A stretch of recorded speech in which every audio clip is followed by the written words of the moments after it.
Tour da Turquia 2021, oitava etapa. Guerra dos sprintistas. Quem é das antigas sabe, hein? Vocês perceberam que eu tô todo Miami hoje.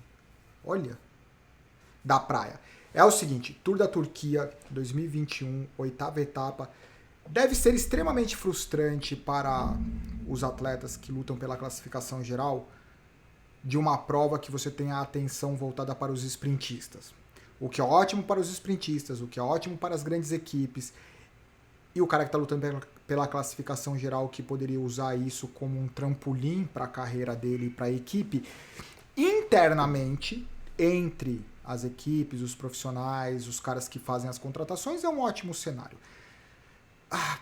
Para o aspecto torcedor, o nome que poderia soar mais familiar para todo mundo, acaba não chamando tanta atenção quanto a guerra dos sprintistas, que foi o que aconteceu no Tour da Turquia.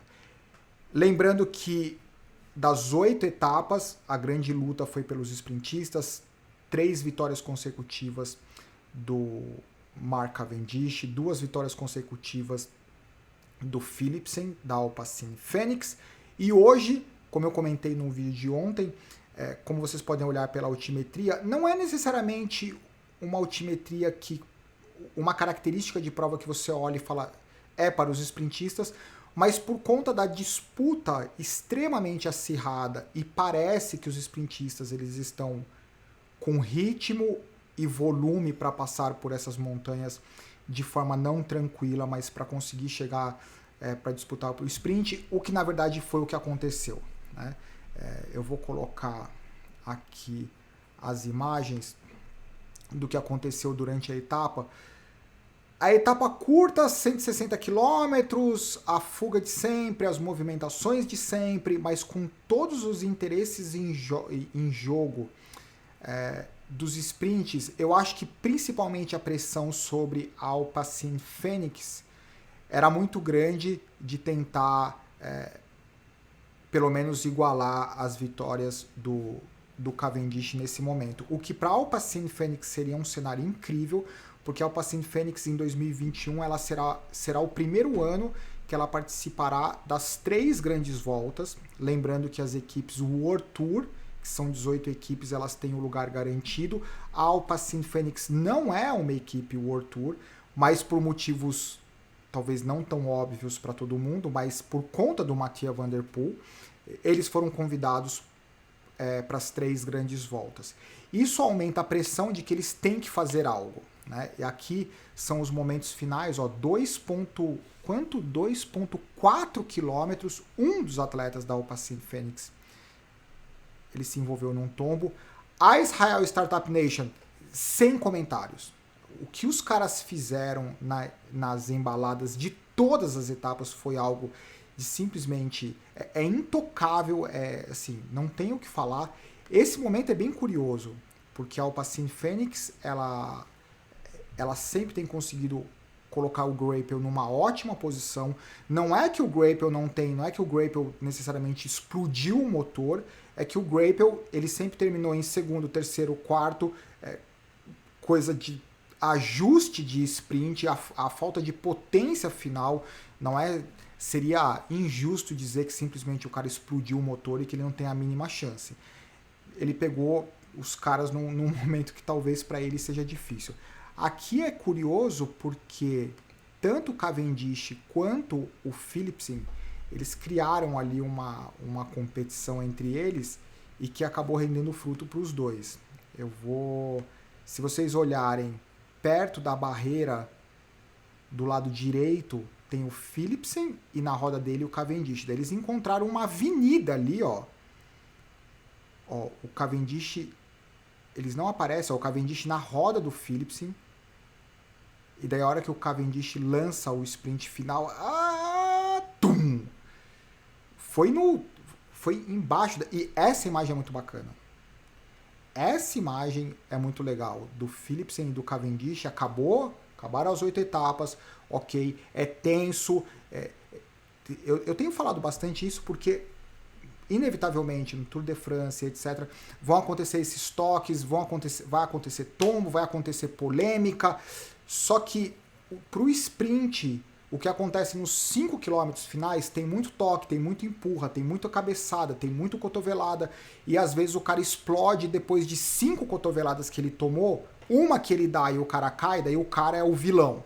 Mas na verdade, antes dele fazer aquilo, que não justifica, não estou dizendo que é certo, mas antes dele fazer alguma coisa, ele tomou 5 cotoveladas. Então não é defendendo ou dizendo que é certo, é errado, mas não dá para nós como espectadores, a não ser que nós tivéssemos uma câmera em cada ciclista para ter certeza de que nada aconteceu lá atrás. Mas o que a gente vê são os 500 metros finais, só que antes de 500 metros finais tem 160 quilômetros.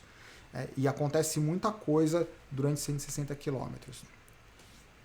Mas, de qualquer forma, extremamente feliz pelo Cavendish ter encontrado o sprint final dele, o caminho da vitória.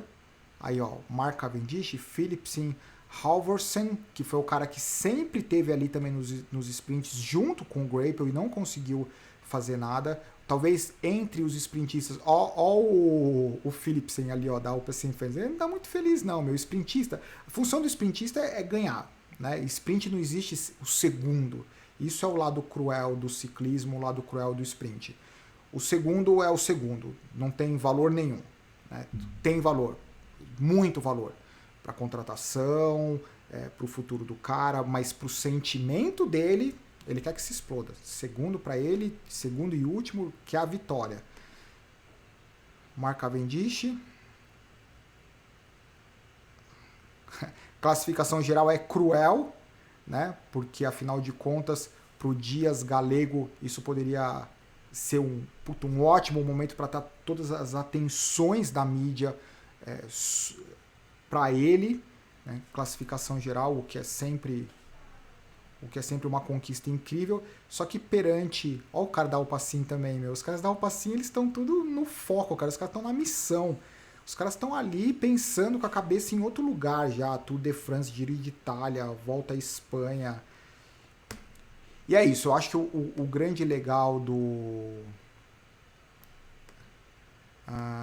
o grande legal dessa competição, sem dúvida nenhuma, foi o reencontro do Cavendish com a vitória, o que era algo que eu vinha torcendo desde o momento da contratação.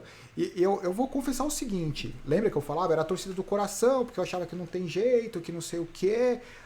Deixou de ser torcida do coração, meu. Agora é torcida racional. Mostrou isso, ele tá ferrado, ele vai ser marcado, ele vai ter que chamar a responsabilidade para ele. Provavelmente a The Quick-Step vai colocar um trem de embalada mais eficiente, ele vai ter mais pressão. Eu não acho que ele é um cara que enverga com a pressão. Ele é um cara que está acostumado com isso. Pressão não é o problema. Agora a gente tem que ver o que vai acontecer. Então, assim, o Cavendish deixou de ser 100% torcida do coração. E agora eu diria que é uns 30% do coração e os 70% vai ser meio que racional, né? Ganhou 4 numa volta, vai ter que ganhar uma porrada agora, o que é algo fora de série, né? Se a gente pensar para a maior parte dos ciclistas, o cara ganhar uma etapa no World Tour já é algo fantástico. O cara já meteu 4 vitórias em uma competição de 8 dias. E o Philipsen nem... O que a Alpecin-Fenix tem feito é incrível. E o que a Israel Cycling Startup Nation tem feito, lembrando que a Israel ela virou de ponta cabeça com a contratação do Chris Froome, talvez para a última tentativa de um resultado expressivo no Tour de France. Então parece que eles têm muito mais do que simplesmente a luta pelo Tour de France. Se eles continuarem com esse trem de embalada, agora a questão é se eles vão dividir a equipe para trem de embalada e para o Chris Froome, ou se eles vão focar algum Grand Tour para o sprint e o Tour de France para a classificação geral. Quem souber, coloca nos comentários. E é isso, daqui um pouco o vídeo da Amstel Gold, que foi um sprint bacana, demorou lá uns 5 minutos para os caras descobrirem quem que foi o vencedor. Daqui um pouco. Abraço, galera, tchau. Lembra? Quem é da antiga sabe, hein? Abraço.